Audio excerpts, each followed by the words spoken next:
అందరికీ నమస్కారం. ఈరోజు వృశ్చిక రాశి వారికి జరగబోయే శుభాలు మరియు అశుభాలు ఏ విధంగా ఉన్నాయో తెలుసుకోబోయే ముందు ఒక చిన్న రిక్వెస్ట్. ఈ వీడియోని ఇంకా లైక్ చేయకపోతే వెంటనే లైక్ చేయండి. ఛానల్ ని సబ్స్క్రైబ్ చేయకపోతే వెంటనే సబ్స్క్రైబ్ బటన్ క్లిక్ చేసి పక్కన ఉన్న బెల్ ఐకాన్ ని యాక్టివ్ చేసుకోండి. వీడియోని చివరి వరకు చూడండి.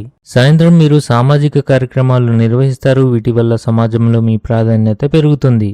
ముఖ్యమైన ఇంటి పనుల్లో ప్రధాన పాత్ర పోషించవలసి ఉంటుంది. ఈరోజు అదృష్టం మీకు అనుకూలంగా ఉంటుంది. ఈరోజు మీరు కొన్ని కీలక నిర్ణయాలు తీసుకోవాల్సి ఉంటుంది. ఈరోజు మీ అత్తమామల కుటుంబ సభ్యుల నుండి మీకు కొంత డబ్బు అందే అవకాశాలు ఉన్నాయి. మీరు చిన్న విషయాలకు కోపంగా మారవచ్చు. పిల్లలపై కోపం రావచ్చు. ఉద్యోగంలో మార్పు కోసం మీకు ఏదైనా ఆఫర్ వస్తే మీరు వెంటనే అందులో చేరవచ్చు. మీరు మీ కార్యాలయంలో మీ కష్టానికి తగిన ఫలితాలను చూసే సమయం ఆసన్నమైంది.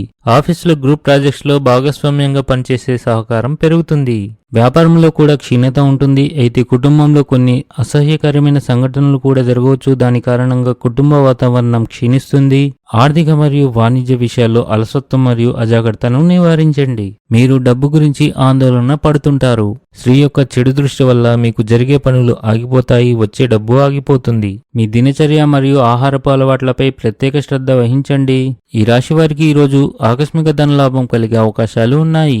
ఈరోజు మీ ప్రవర్తనలో మరింత ఆధ్యాత్మికత కనిపిస్తుంది. అధికారుల సహకారం ప్రతి పనిలో ముఖ్యం. వారి మద్దతుతోనే విజయం సాధించవచ్చు. మీ కుటుంబ సభ్యులను క్రీడల్లో పాల్గొనడానికి ప్రోత్సహించడం ద్వారా ఇంట్లో సానుకూల వాతావరణాన్ని ఏర్పరచవచ్చు. కొన్ని కోరికలు నెరవేరినప్పుడు మనసు ఆనందంగా ఉంటుంది. ఆర్థిక సంబంధిత విషయాలను వాయిదా వేయకండి. ఇంట్లో ఒకరి ఆరోగ్యం గురించి ఆందోళన ఉంటుంది. కార్యస్థలంలో సహచరులతో సరైన సమాచారాన్ని పంచుకోకపోవడం అపార్థాలకు దారితీస్తుంది. తప్పుడు ఆహారపు అలవాట్ల వల్ల కడుపు నొప్పి రావచ్చు. ఈరోజు అదృష్ట సంఖ్య వచ్చేసి 1. ఈరోజు అదృష్ట రంగు వచ్చేసి ఎరుపు రంగు.